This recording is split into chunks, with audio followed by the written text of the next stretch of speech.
শিক্ষক নিযুক্তিৰ বাবে টেট দৰকাৰ কিন্তু টেট হলে নিযুক্তি পাব এনেকুৱা কোনো কথা নাই নতুন নিযুক্তি আকৌ হ'ব নেকি নিশ্চিত হবে না আমিতো হায়াৰ ছেকেণ্ডাৰী উঠাই দিয়াৰ কথা কোৱা নাই আমি কৈছোঁ নতুনকৈ 1000 হাইস্কুলক হায়াৰ ছেকেণ্ডাৰী স্কুললৈ উন্নীত কৰা ইয়াৰে 215খন কৰা হ'ল খুব সোনকালে আৰু আমি 885খন বিদ্যালয়ক আমি হায়াৰ ছেকেণ্ডাৰী স্কুললৈ উন্নীত কৰিম নিযুক্তি আকৌ হ'ব নেকি নিশ্চিত হবে না আমিতো হায়াৰ ছেকেণ্ডাৰী উঠাই দিয়াৰ কথা কোৱা নাই আমি কৈছোঁ নতুনকৈ 1000 হাইস্কুলক হায়াৰ ছেকেণ্ডাৰী স্কুললৈ উন্নীত কৰা ইয়াৰে 215খন কৰা হ'ল খুব সোনকালে আৰু আমি 885খন বিদ্যালয়ক আমি হায়াৰ ছেকেণ্ডাৰী স্কুললৈ উন্নীত কৰিম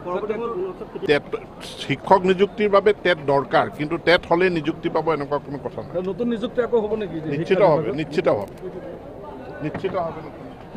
না আমি